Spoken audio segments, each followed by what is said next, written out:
नमस्कार। जनता के लिए जनता की आवाज जनता समाचार में आपका स्वागत है। मैं हूं तमन्ना। आइए देखते हैं आज की खबरें। 11 माह के बच्चे की मौत के बाद आयुष्मान चिल्ड्रंस हॉस्पिटल में हंगामा, परिजनों ने लगाया लापरवाही का आरोप। आयुष्मान चिल्ड्रंस हॉस्पिटल की स्टाफ पर आरोप लगे हैं कि बच्चे की मौत के बाद भी डॉक्टर उसका इलाज करते रहे। 11 महीने के इस बच्चे की मौत को लेकर परिवार वालों ने अस्पताल में जमकर हंगामा किया। सूचना मिलने पर ओमती थाने से पुलिस मौके पर पहुंची, परिवार को समझाया, तब जाकर मामला शांत हुआ। उधर अस्पताल प्रबंधन ने इन आरोपों को गलत बताया। मंडला निवासी शमशीर अली के 11 माह के बच्चे आशियान को 3 दिन पहले बुखार आया था। उन्होंने मंडला जिला अस्पताल में बच्चे का इलाज कराया। हालत में कोई सुधार नहीं हुआ तो शमशीर उसे लेकर जबलपुर आ गया। यहाँ रसल चौक स्थित आयुष्मान अस्पताल में आशियान को भर्ती करा दिया। इलाज पर करीब 90,000 रुपए खर्च करने के बावजूद आसियान की हालत नहीं सुधरी तो परिजन ने डॉक्टर से उसे मेडिकल अस्पताल ले जाने की बात कही। उनका आरोप है कि डॉक्टर का कहना था कि आपका बच्चा जल्दी ठीक हो जाएगा, बस आप पैसों का इंतजाम करते रहिए और दवाइयां लाते रहिए। आयुष्मान अस्पताल के प्रबंधन ने शमशीर के आरोप को गलत बताया। अस्पताल प्रबंधक प्रतीक जैन का कहना है कि आशियान के दिल में गंभीर रोग था, वह 15% ही काम कर रहा था। एक एमडी डॉक्टर बच्चे की निगरानी में लगातार उपस्थित थे। शाम होते होते बच्चे की सांसें उखड़ने लगी, उसे वेंटिलेटर पर भी रखा गया था। बच्चे की गंभीर स्थिति के बारे में रात में ही उसके परिवार को बताया जा रहा था।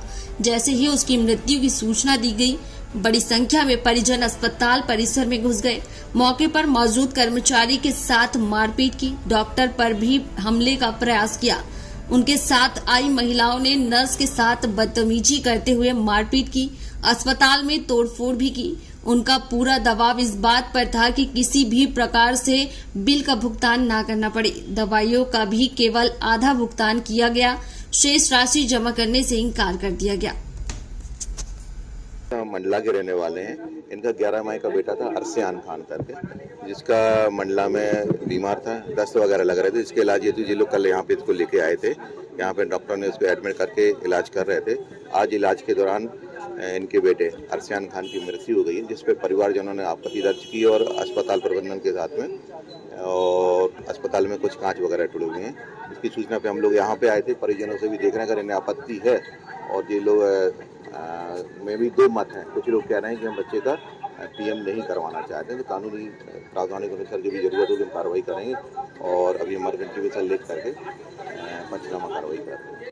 आप देख रहे हैं जनता। राजधानी भोपाल में एनएचएम संविदा स्वास्थ्य कर्मचारी महासंघ के तत्वाधान में अम्बेडकर पार्क सेकेंड स्टॉप में 41 सूत्री मांगों को लेकर महाकुंभ का आयोजन किया गया। महाकुंभ में विभिन्न संगठनों के सैकड़ों एनएचएम संविदा स्वास्थ्य कर्मचारी शामिल हुए और मुख्यमंत्री के नाम ज्ञापन दिया।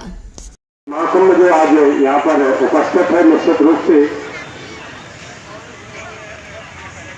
हमारे प्रदेश के मुखिया माननीय मुख्यमंत्री जी आदरणीय शिवराज सिंह चौहान जी, निश्चित रूप से उन तक यह संदेश जा चुका ही होगा कि अब ये कर्मचारी किसी भी स्थिति में हटने वाले नहीं है।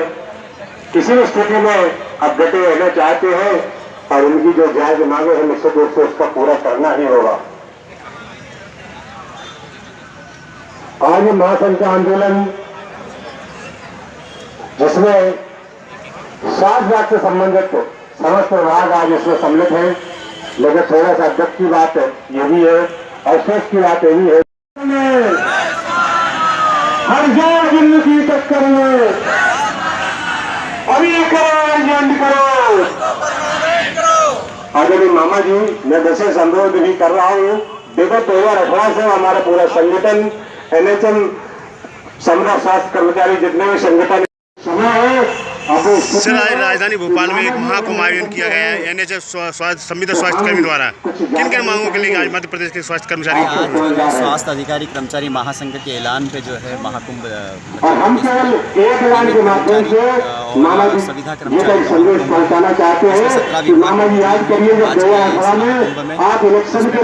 के और जैसे आयुष विभाग, स्वास्थ्य चिकित्सा विभाग और स्वास्थ्य विभाग के सभी स्वास्थ्य कर्मचारी के कार्यकारिणी जिलाध्यक्ष सक्रिय साथी मौजूद हैं हमारे बीच में। और ये महाकुंभ जो है इसलिए किया गया है कि इसमें 41 सूत्री मांगे हैं, 17 विभाग हैं इसके अंदर। काफ़ी समय से आप मांग में लंबित मांगे पड़ी हुई, लेकिन अभी तो मांग क्यों नहीं हो रही पूरी, इसका कारण क्या बन रहा है? मांग जो है इस पूरे महाआंदोलन या महासंघ की भी है कि 90% का वेतनमान 5 जून 2018 के नीति संविदा स्वास्थ्य कर्मचारी को दी जाए। हम लोग बार बार निरंतर भोपाल में जो है इस आंदोलन को जारी रखे हुए हैं। इसके पहले 8 तारीख को भी जो महाकुंभ था उसके अंदर माननीय मुख्यमंत्री जी ने हमें किया था कि हम आप लोगों को 15 तारीख तक के पहले सभी मांगें मान ली जाएगी, क्योंकि उनको याद दिलाने के लिए हम फिर आज मौजूद इकट्ठे हुए हैं। और इस बार हम जो है जो संघ है उसके साथ में हैं और आज मुख्यमंत्री जी के पास जाएंगे, उनसे निवेदन करेंगे, उनको याद दिलाएंगे उनकी जो मांग जो। अगर आपकी मांगें नहीं मानी जाती तो 2023 में ही चुनाव है, उसका क्या परिणाम 2023 में पड़ेगा क्या? इसका चुनाव में काफ़ी समय है, उसके पहले 5 जून 2018 की नीति जो हम पे लागू होने की 5 जून भी आ रहा है। हम लोगों ने जिलाध्यक्ष की आज शाम को मीटिंग ली है और इसमें एक बड़ा निर्णय आगे की रणनीति के लिए लिया जाएगा। आपका नाम और परिचय बताना एक बार। विजय ठक्कर, प्रदेश अध्यक्ष NHM संविदा स्वास्थ्य कर्मचारी।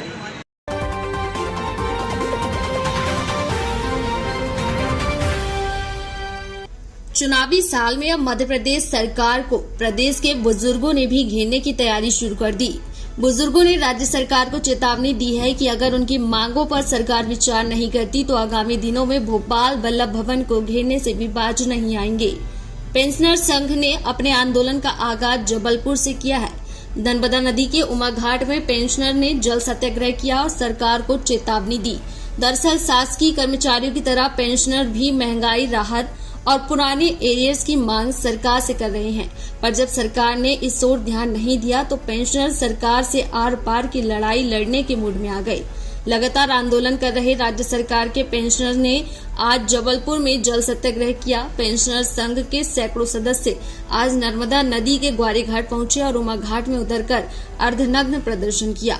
नदी में खड़े होकर पेंशनर्स ने यहां सरकार का विरोध करते हुए प्रदर्शन किया। पेंशनर की मांग है कि राज्य पुनर्गठन की धारा 49 को खत्म किया जाए, जिसके तहत अगर किसी एक राज्य में पेंशनर्स का डीए बढ़ाना है तो दोनों राज्यों यानी मध्य प्रदेश और छत्तीसगढ़ की मंजूरी जरूरी होती है, जिससे पेंशनर्स की महंगाई राहत अटक जाती है। पेंशनर्स एसोसिएशन का कहना है कि अगर उनकी मांगे जल्द नहीं मानी गई तो वो आगे जाकर अपना आंदोलन और तेज करेंगे। पेंशनर्स ने मां नर्मदा से विनती की कि वह मुख्यमंत्री शिवराज सिंह को सद्बुद्धि दे कि वह हमारी मांगों पर विचार करे और उनकी कुर्सी सलामत रहे।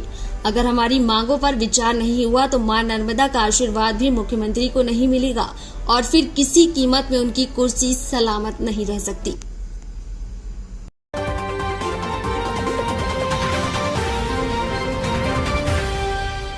घर से बगैर बताए निकले युवक का शासकीय स्कूल के पीछे बने कुएं में मिला शव।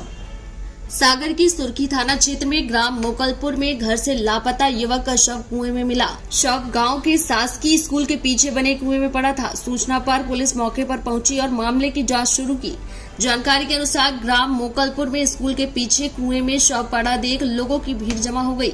कोटवार नर्मदा चढ़ार ने मामले की सूचना पुलिस को दी। पुलिस मौके पर पहुंची और ग्रामीणों की मदद से शव कुएं से बाहर निकलवाया। जांच के दौरान मृतक की पहचान धर्मेंद्र पुत्र हुकुम पटेल उम्र 23 साल निवासी मोकलपुर के रूप में हुई। पुलिस ने शव का पंचनामा बनाकर पोस्टमार्टम के लिए भेज दिया। मृतक के परिवार वालों ने बताया कि धर्मेंद्र घर से बगैर बताए कहीं चला गया था, जिसके बाद वह घर लौटकर वापस नहीं आया। तलाश की लेकिन कुछ पता नहीं चला और उसके बाद उसका शव गांव के कुएं में मिला। मामले में सुर्खी थाना पुलिस मर्ग कायम कर मौत के कारणों की जांच कर रही है। वहीं एलपीजी सिलेंडर के पाइप में लीकेज से भड़की आग। सतना शहर के प्रेमनगर में एक परिवार पर दुखों का पहाड़ टूट पड़ा। परिवार के सदस्य बुजुर्ग सदस्य के अंतिम संस्कार में गए थे और इधर घर पर हुए अग्नि हादसे में 3 लोग बुरी तरह झुलस गए। हासिल जानकारी के मुताबिक सिटी कोतवाली अंतर्गत प्रेमनगर में एक घर में एलपीजी सिलेंडर में पाइप के जरिए आग भड़कने से महिला समेत 3 लोग बुरी तरह झुलस गए। आग लगते ही पहले तो सभी लोग सिलेंडर फटने की आशंका से भयभीत होकर घर से निकलकर बाहर की तरफ भागे और फिर किसी तरह आग पर काबू पाने के प्रयास शुरू किए। उधर कुछ लोग तीनों घायलों को लेकर जिला अस्पताल आए और तीनों का इलाज जारी है।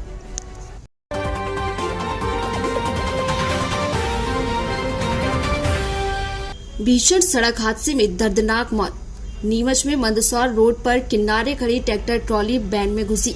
हादसे में एक ही परिवार के 3 लोगों की मौत हो गई। 4 लोग गंभीर बताए जा रहे हैं। घायलों को नीमच के जिला अस्पताल में भर्ती कराया गया। हादसा सुबह करीब 6 बजे हुआ। परिवार महाकाल दर्शन कर उज्जैन से लौट रहा था। जानकारी के अनुसार वैन मंदसौर की ओर से आ रही थी, जो रूपावास के पास सड़क किनारे खड़ी ट्रैक्टर ट्रॉली में जा घुसी। ट्रॉली में टेंट का सामान रखा था। मृतक मंदसौर जिले के देवली खवासा के रहने वाले थे। हादसे की वजह ड्राइवर को नींद की झपकी आ जाना बताई जा रही है। प्रत्यक्षदर्शियों के अनुसार ग्राइंडर मशीन से बैंड काटकर शवों और घायलों को बाहर निकालना पड़ा। सभी घायलों की हालत गंभीर बताई जा रही है। 2 एम्बुलेंस की मदद से मृतकों और घायलों को मनासा जिला अस्पताल ले जाया गया। यहाँ प्राथमिक उपचार के बाद सभी को नीमच जिला अस्पताल भेज दिया गया, जिसमें से एक गंभीर को राजस्थान के उदयपुर रेफर किया गया है। आप देख रहे हैं जनता के लिए, जनता की आवाज, जनता समाचार। अन्य खबरों के लिए हमारा चैनल सब्सक्राइब करें।